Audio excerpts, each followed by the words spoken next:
At the welcome lunch for my new great-grandson, my daughter-in-law said, "Just leave her in the corner so she doesn't get in the way of the pictures." When they opened the gift, it was the handcrafted crib I had used for her own children. "Your presence here means so much to me. Watch until the end and leave a comment telling me which city you're watching from. I want to see how far my story has reached. Leave her in the corner so she doesn't ruin the photos." Those words knocked the wind right out of me. I stood frozen, clutching the carefully wrapped gift in my shaking hands, as my daughter-in-law Karen motioned for me to move away from the main table where everyone else was gathered. My son Thomas looked up briefly, then glanced away, his eyes avoiding mine. He didn't say a word to defend me. Not one word. At 68, I'd lived long enough to know when I wasn't wanted, but this hurt deeper than any pain I'd felt in years. This was supposed to be a joyous day, meeting my first great-grandchild, little James. Instead, I found myself shuffled into the corner of my son's expansive living room, watching as everyone else cooed and fussed over the baby. Karen's mother held court next to her, both of them dressed in matching pastel outfits, laughing and taking endless photos. My grandson Michael and his wife Bethany beamed with pride as they showed off their newborn son. Everyone belonged except me. "Mom, would you like some water?" Thomas finally approached, offering a plastic cup instead of the crystal glasses everyone else held. "I'm fine, thank you," I said, working to keep my voice steady. As the luncheon progressed, I sat in my designated corner watching 4 generations of my family celebrate without me. I'd raised Thomas alone after his father died when he was just 7. I'd worked 2 jobs to put him through college. I'd been there for every milestone, every heartbreak, every triumph. And now I was furniture, a relic pushed aside. When it was time for gifts, I stood up, my knees aching from sitting too long in that uncomfortable chair. "This is from me," I said, stepping forward with my package. It wasn't wrapped in fancy paper like the others' gifts.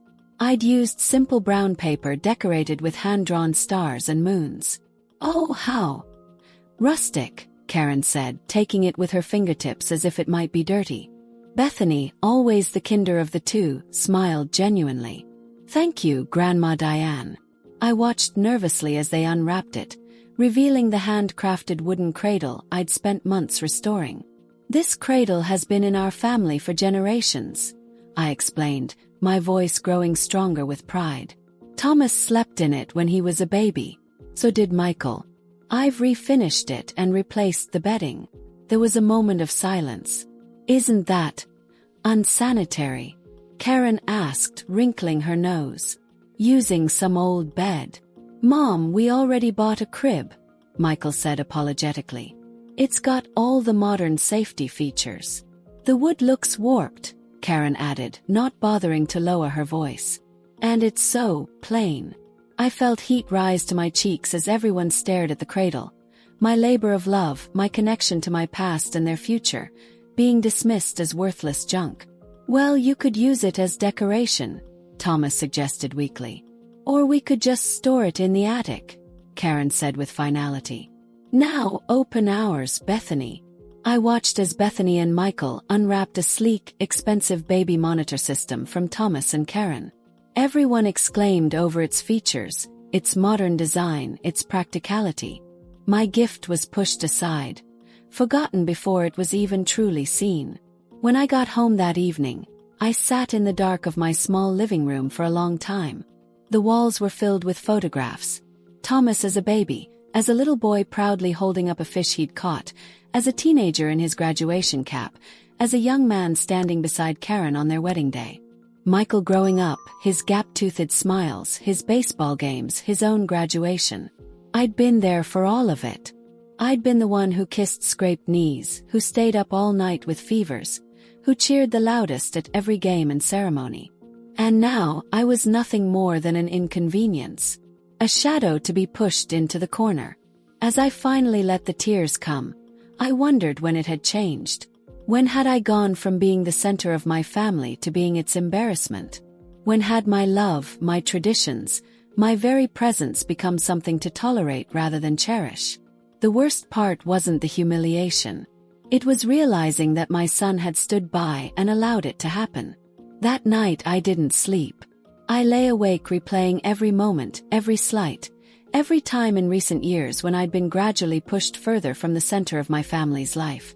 And as the first light of dawn crept through my curtains, I made a decision. I wouldn't beg for scraps of affection anymore. I deserved better. I just wasn't sure yet what better looked like.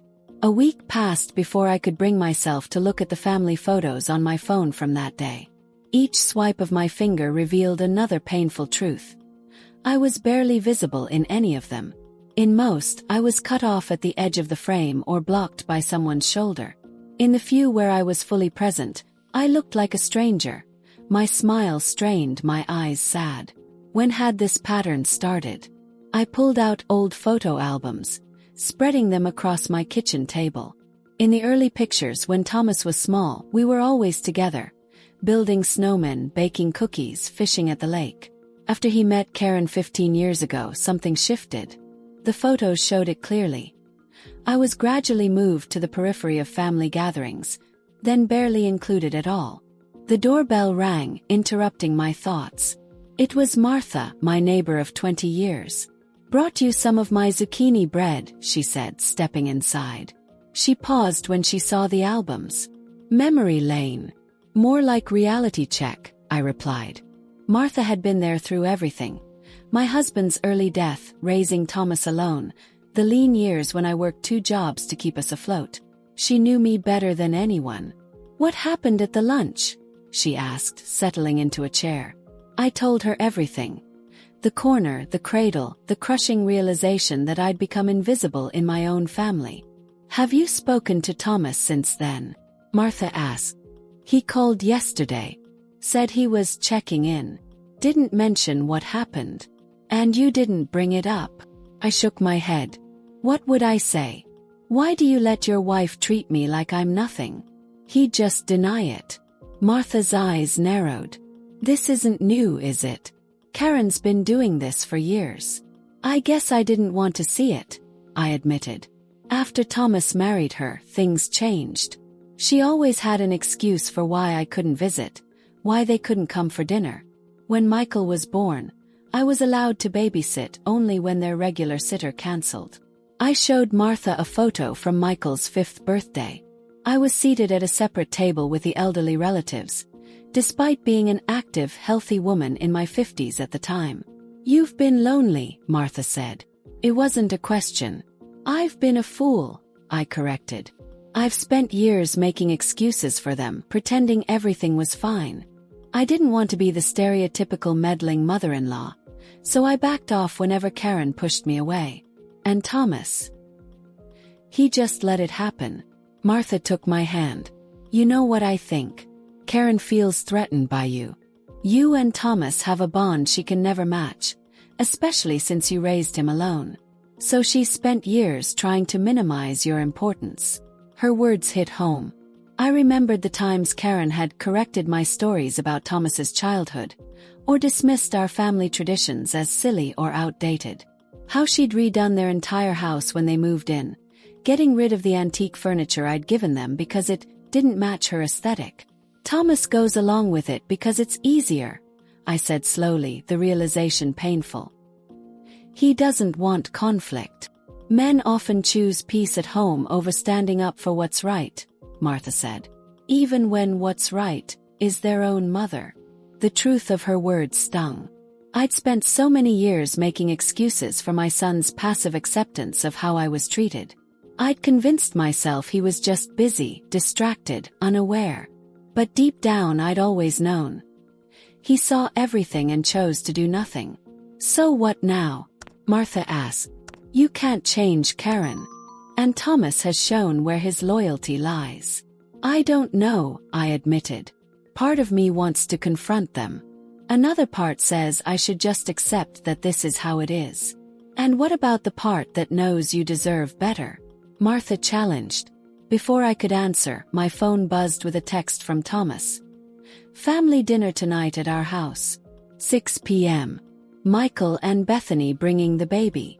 They want you to pretend nothing happened," Martha said, reading over my shoulder.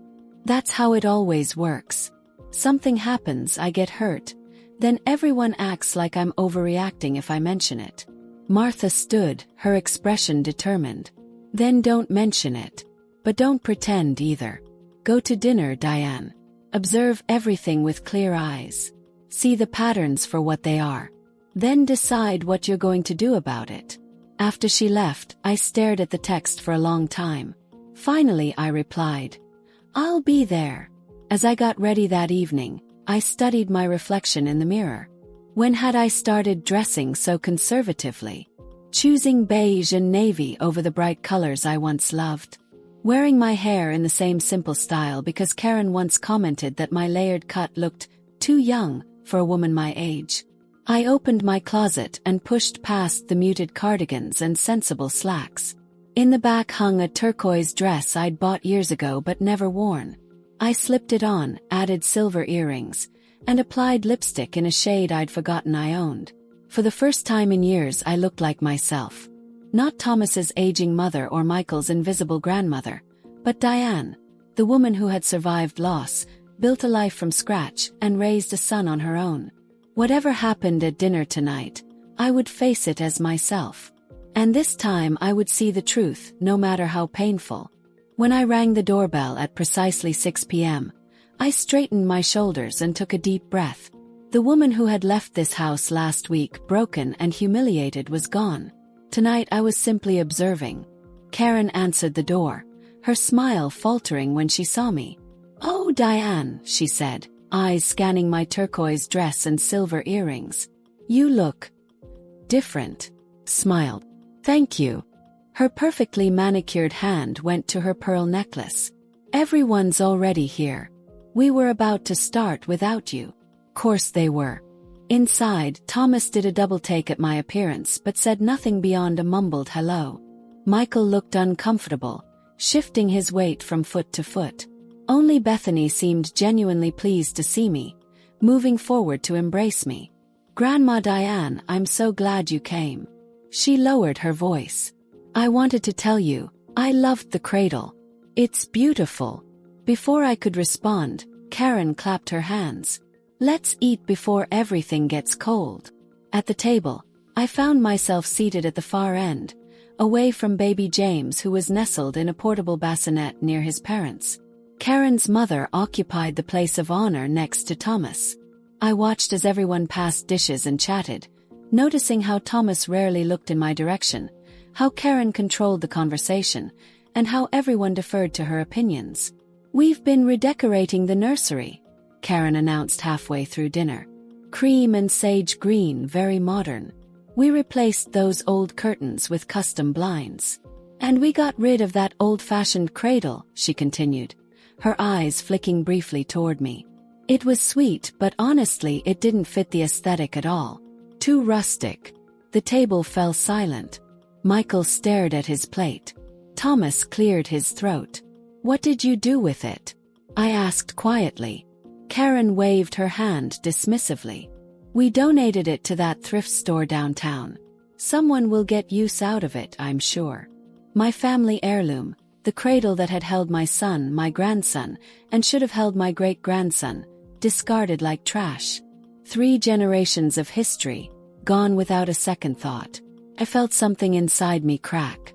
"That cradle," I said, my voice surprisingly steady, "was built by my grandfather for my mother in 1932. My father restored it when I was pregnant with Thomas. I refinished it myself for Michael's birth, and again for little James." Thomas finally looked at me, guilt flashing across his face. "Mom," Karen didn't know. "Yes, she did," I interrupted. "I told everyone its history when I gave it as a gift." Karen shrugged. "Well, it's gone now. No use crying over spilled milk." "It wasn't milk," I said. "It was my family's legacy." An uncomfortable silence fell over the table. "I think someone's being a little dramatic," Karen's mother muttered. I set down my fork. "Is that what you all think? That I'm being dramatic? That my feelings don't matter?" "Mom, please," Thomas began, his voice strained. "Not now." "Then when, Thomas? When would be a convenient time to discuss how I'm treated in this family? Karen's eyes narrowed. This is exactly why we keep distance, Diane. You always make everything about yourself. Do I? I looked around the table. I've been pushed aside, dismissed, and disrespected for years, and I've never said a word. I've accepted being seated in corners, being left out of family photos, being uninvited to important events. Thomas's face reddened. That's not true. Last Christmas, I continued, you all went on a family ski trip and didn't even tell me until after you returned. On my birthday last year, you cancelled our lunch plans an hour before because Karen got last-minute spa appointments. And now, my family heirloom has been thrown away without a second thought. Karen stood abruptly. I think you should leave if you're going to ruin dinner with ancient grievances. I looked at my son, waiting for him to defend me. He just stared at his plate. Thomas, I said softly, do you want me to leave too? He finally looked up, his expression torn. Mom, you're upset. Maybe it's better if we talk another time when everyone's calmer. And there it was. My son choosing peace over justice, comfort over compassion. Again. I stood slowly, my dignity intact.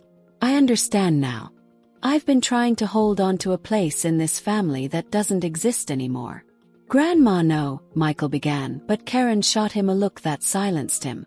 I won't bother you anymore, I said, retrieving my purse. Thank you for making things so clear.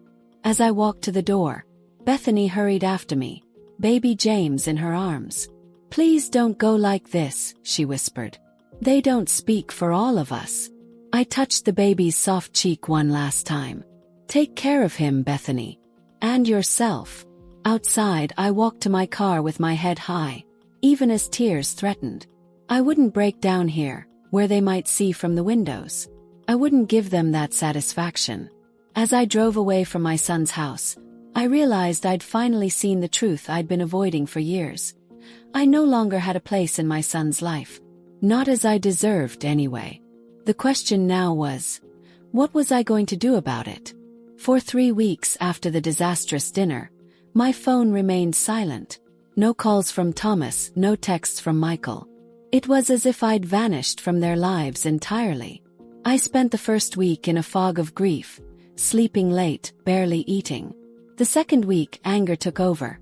I cleaned ferociously, donated bags of old clothes, and rearranged furniture until my back ached. By the third week, something new emerged. Curiosity. Who was I before I became a mother? What had I loved? What had brought me joy? In the attic, I found a dusty box labeled, Diane's Things. Inside were remnants of my younger self. Sketchbooks filled with watercolor paintings, a folder of poetry I'd written in my 20s, photographs of me with a group of women standing proudly next to a community garden we'd built.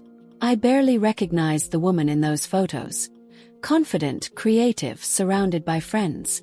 Where had she gone? That evening, Martha came over with pizza and wine. I found these today, I said, showing her the sketchbooks. These are gorgeous, Diane. I had no idea you were an artist. I wasn't, not really. It was just something I loved doing. I traced a finger over a landscape I'd painted nearly 40 years ago. After James died, there was no time. I was too busy keeping a roof over our heads, making sure Thomas had everything he needed. And then, Martha prompted. Then Thomas grew up, got married, and I disappeared. We sat in silence for a moment. There's a community center downtown that offers art classes for seniors, Martha said finally. We could go together. I started to refuse automatically. What if Thomas called? What if they needed me? Then stopped myself. They didn't need me. They had made that abundantly clear. I'd like that, I said instead. That Tuesday, I found myself in a sunlit room with 8 other women around my age. All of us bent over watercolor paper. The instructor, a gentle woman named Eleanor, moved around the room offering guidance and encouragement. Beautiful work, Diane, she said, pausing behind me. You have a natural eye for color. For the first time in weeks, I felt a spark of genuine pleasure. After class, Several women invited Martha and me to join them for coffee. As we settled around a table at the cafe next door, conversation flowed easily. These women weren't interested in designer nurseries or social climbing.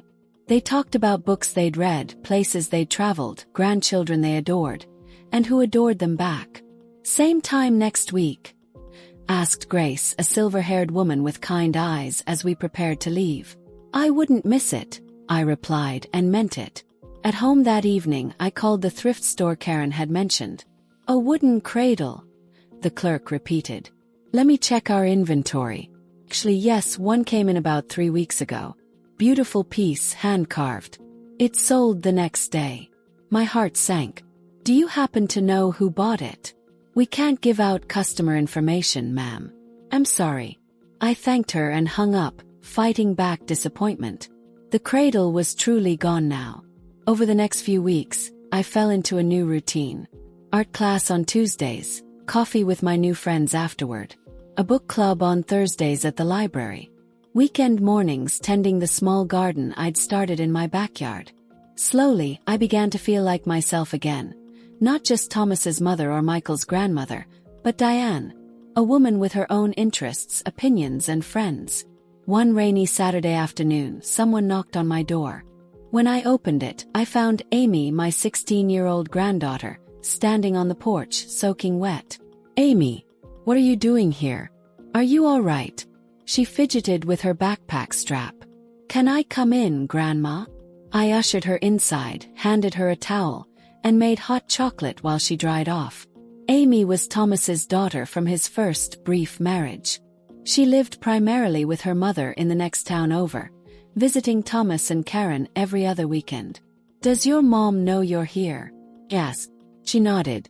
"She dropped me off. I told her I wanted to see you." "I'm happy you did," I said. "But I'm a little surprised. It's been a while." Amy stared into her mug. "Dad said we weren't supposed to contact you. That you were being difficult and needed space." The pain was swift but familiar. "I see. But I heard Mom talking on the phone about what happened. About the cradle and how Dad won't stand up to Karen." She looked up, her young face serious. "It didn't sound right. So I asked if I could come see you myself." I blinked back tears. "I'm glad you did. What really happened, Grandma?" "Dad won't talk about it." I considered sugarcoating the truth, then decided against it. "Amy wasn't a child anymore. Your dad's wife has never liked me, Amy. Over the years, she's pushed me further and further from your father's life, and he's let her do it. When they threw away a family heirloom that mattered deeply to me, I finally stood up for myself." Amy nodded slowly. "Karen always makes those little comments about you. How you're stuck in the past, or don't understand modern parenting. Dad never says anything. That's been our pattern for a long time."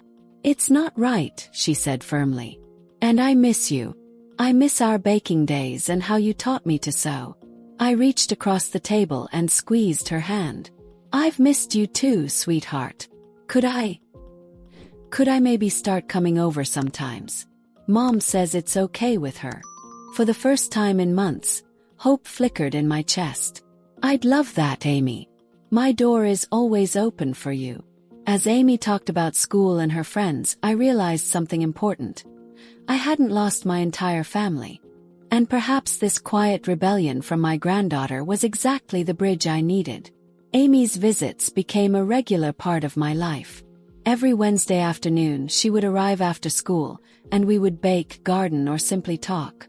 She brought light back into my home and purpose back into my days. One afternoon, as we kneaded bread dough together, Amy hesitated before speaking. "Grandma, I told Dad I've been coming here." My hands stilled. "How did he take it?" "He got really quiet. Then he asked a bunch of questions about how you're doing." She punched the dough with more force than necessary.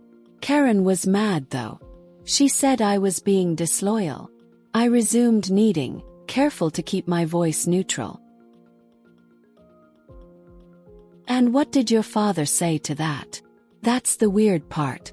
He actually told her to stop. He said I have the right to see my grandmother. Amy looked up, flour dusting her cheeks.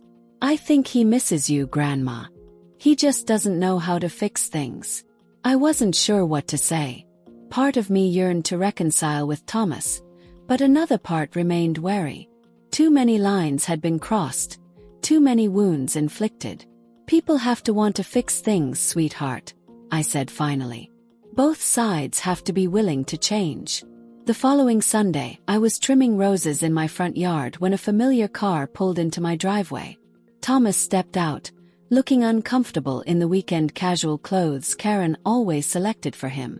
Mom, he said, awkwardly shifting his weight from one foot to another. Thomas. I set down my shears. This is a surprise. He glanced around, as if searching for words in my garden. Amy says you're doing well. I am. I didn't elaborate. He nodded, then blurted out. I found the cradle. My heart skipped. What? I've been looking since that night. Calling thrift stores all over the county. Someone at the downtown shop remembered who bought it and gave me a name. It took some persuading, but they sold it back to me. He hesitated. It's in my trunk. I thought maybe you could help me restore it. Like we used to do with projects when I was a kid. I studied my son's face. The face I'd known from his first breath, through every triumph and heartbreak of his life. There was something different there now. Sadness. Regret. Does Karen know you're here? Yes. His jaw tightened. Karen and I are having problems. I've been sleeping in the guest room for a few weeks now. I'm sorry to hear that. He shook his head. Don't be. It's been a long time coming. After what happened with you, I started seeing patterns I'd been ignoring for years. We stood in silence for a moment. Amy's been good for you, he said finally. She's a wonderful girl. Smart, kind. Like her grandmother. Thomas met my eyes directly for the first time. Mom, I've been a coward. For years, I've let Karen dictate my relationship with you because it was easier than standing up to her. I convinced myself it wasn't that bad, that you were just being sensitive. And now? I asked, unwilling to make this easy for him. Now I see that I failed you. That I chose wrong over and over. His voice broke. I don't know if you can forgive me. I'm not sure I deserve it. But I want to try to make things right. I thought of all the lonely holidays, the missed birthdays, the small humiliations I'd endured. Part of me wanted to send him away, to let him feel a fraction of the pain I had felt. But another part, perhaps the part that had raised him alone, that had always seen the good in him even when he couldn't see it himself, wanted to offer a chance. Show me the cradle, I said.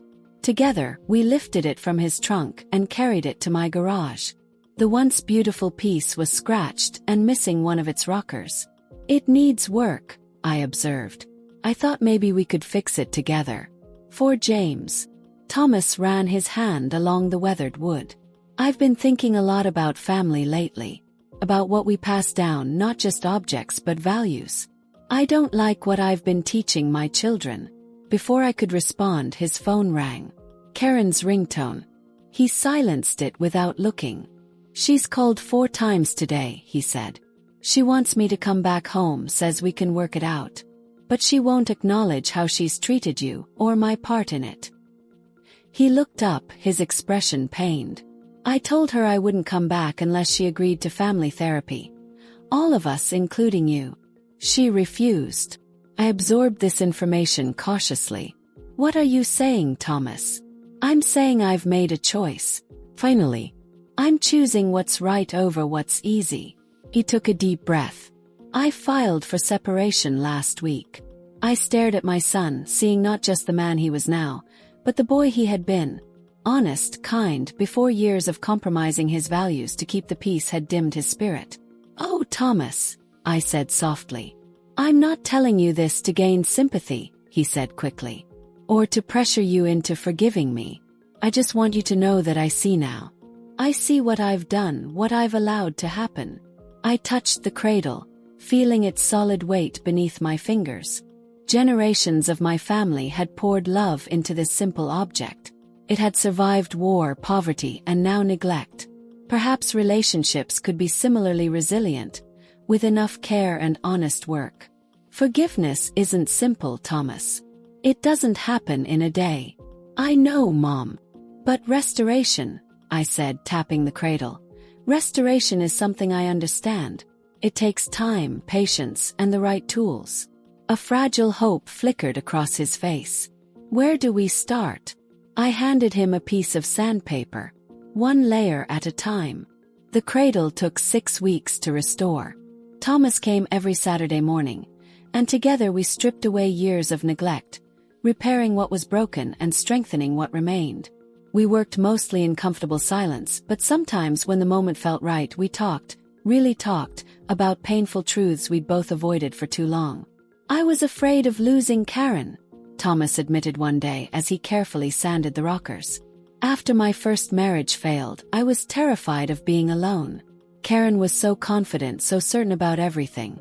It felt easier to just go along. And now? I asked, applying stain to the headboard. Now I realize I lost myself instead. He looked up, his eyes sad but clear. And nearly lost you in the process. Our conversations weren't always easy. There were moments of anger, of hurt bubbling to the surface after years of suppression. But with each difficult truth acknowledged, with each apology offered and accepted, we built something new between us, something honest. Amy joined us sometimes, eager to learn the craft of restoration. She brought Michael one afternoon, nervous but determined to bridge the family divide. Dad says you're fixing great-grandpa's cradle, he said awkwardly. Would you like to help? I offered a brush, remembering how he'd loved painting as a child. He hesitated, then nodded. Bethany would like that. She felt bad about what happened. By early autumn, the cradle was finished. Its wood gleaming with fresh polish, its rockers balanced, new bedding sewn from soft flannel I'd chosen myself. It stood in my living room, a testament to what could be rebuilt with patience and care. It's beautiful, Mom, Thomas said, admiring our work. Better than before. Different, I corrected. It carries its history now. The scratches we couldn't completely remove, the replaced parts that don't perfectly match the original. But it's stronger for having been broken and repaired. He understood my meaning. Like us. Smiled. We're still working on that part.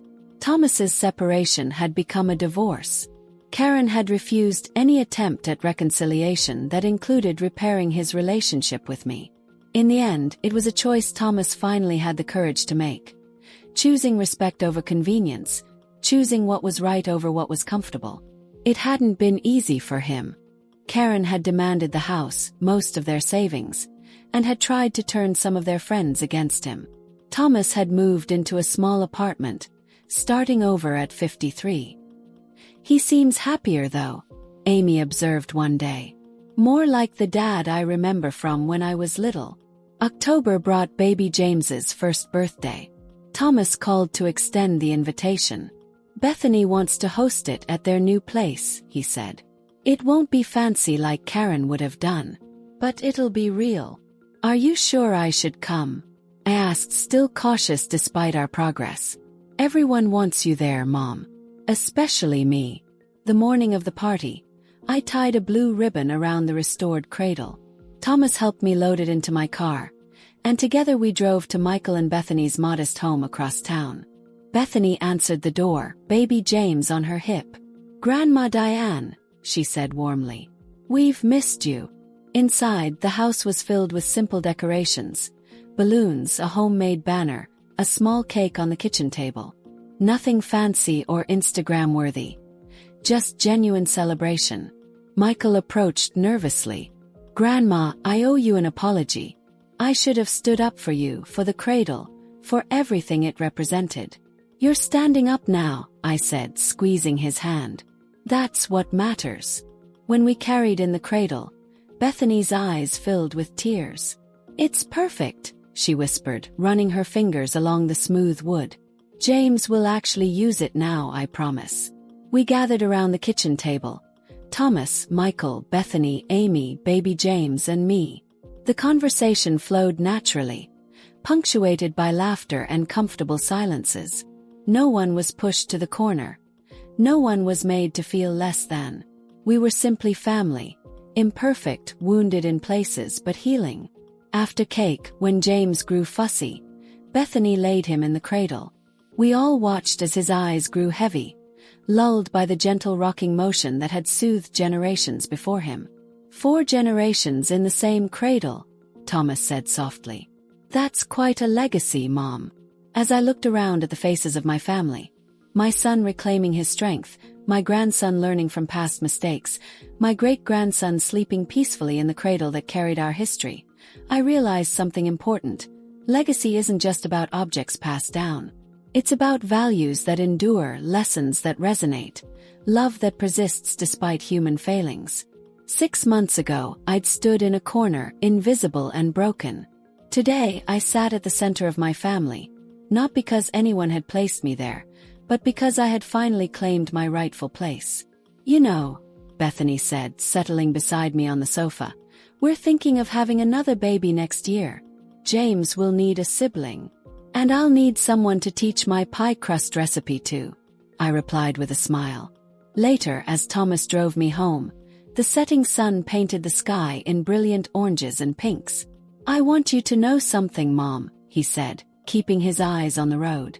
Even during the worst times, even when I failed you completely, I never stopped loving you. I just forgot how to show it. I know, Thomas, I said, and realized I did know. Love hadn't been our problem, courage had. The courage to stand up for what mattered, to confront uncomfortable truths, to demand respect.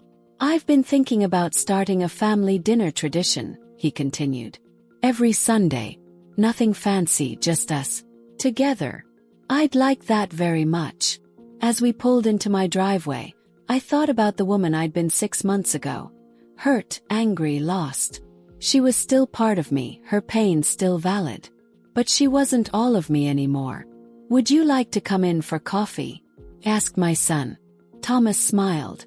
The genuine smile I remembered from before Karen, before all the compromises and disappointments. I'd love to, Mom. We walked together toward my front door, neither rushed nor hesitant, simply moving forward into whatever came next. Together, with clear eyes and open hearts.